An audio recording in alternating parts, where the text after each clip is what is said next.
예, 여러분 안녕하십니까. 성선나라 TV입니다. 우리나라의 이 산불이 어떻게 해서 이렇게 하루에 30군데 그리고 동시다발로 이 40군데나 이런 산불이 대형적으로 일어날 수 있을까? 정말 이해 불가한 일이다. 이렇게 생각하는 사람이 많은데요. 여기에 마침내 중국 유학생들과 관련이 산불과 국내 어떤 불순 세력도 연관성이 있지 않느냐. 자, 이렇게 말할 수없이 지난달 그러니까 3월 22일 날 경에요.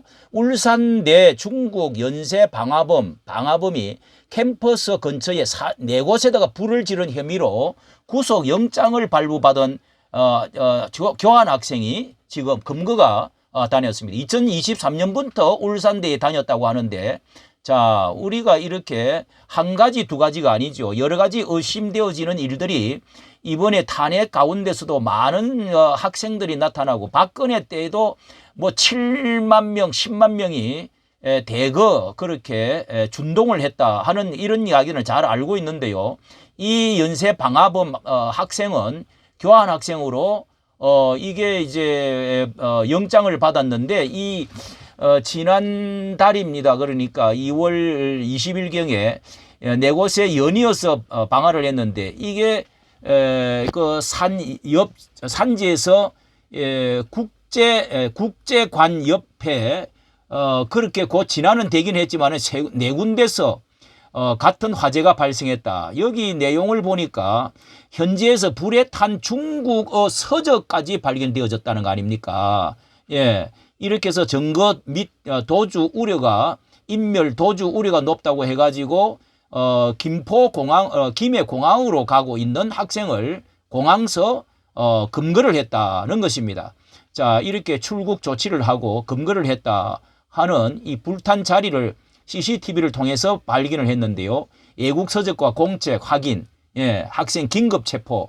자, 이런 불탄 산에 불이 붙었다가 그나마도 껐기 때문에 다행이지. 자, 이것이 말이죠.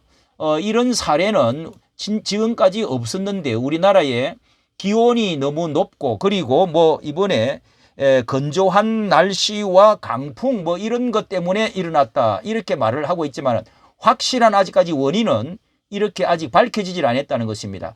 울산대 방화범은 중국 유학생 국내 불순 세력과 산불과 연관성은 없느냐, 이렇게 지금 보도를 하고 있습니다. 파이낸셜 같은 데는 단독으로 대한민국 영토 내 중국인은 100% 잠재적인 간첩이다.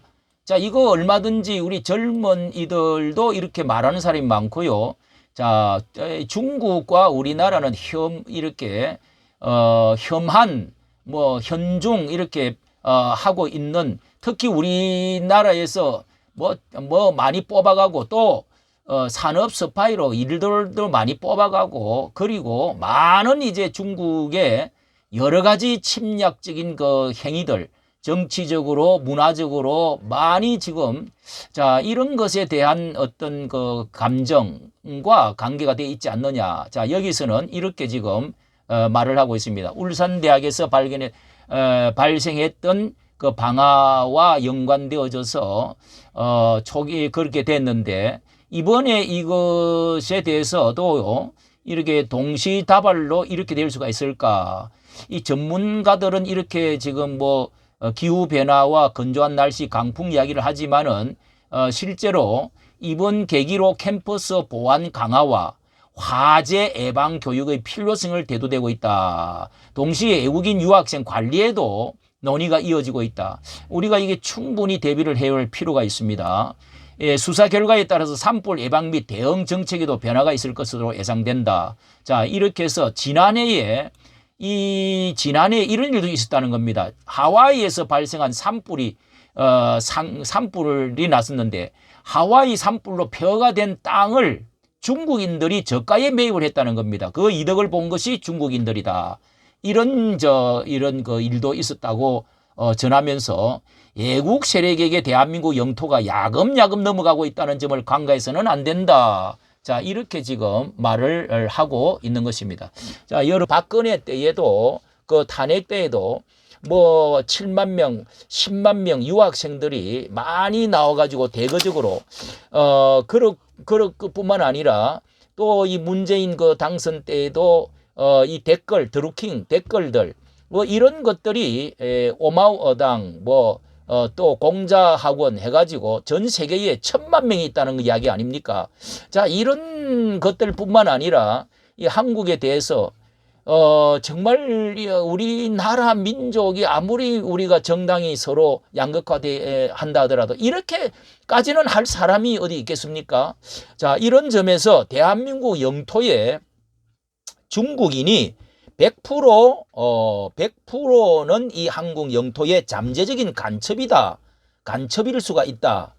이런 것은 뭐 말을 얼마든지 할 수 있는 많은 그런 그 이야기들이 있죠. 데모할 때에 그 중국의 피켓, 어설픈 피켓, 그리고 우유 상자에 한문 적혀 있는 것, 수많은 많은 것들이 드러나고 있습니다.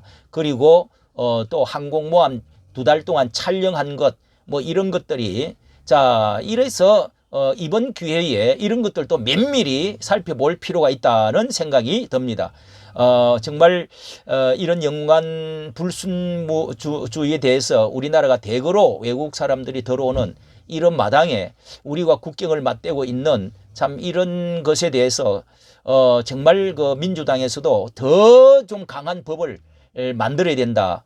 또 간첩법도 만들어야 되는 거, 이거를 강화를 해야 되는 줄로 생각이 됩니다. 이까지 정치 감사합니다.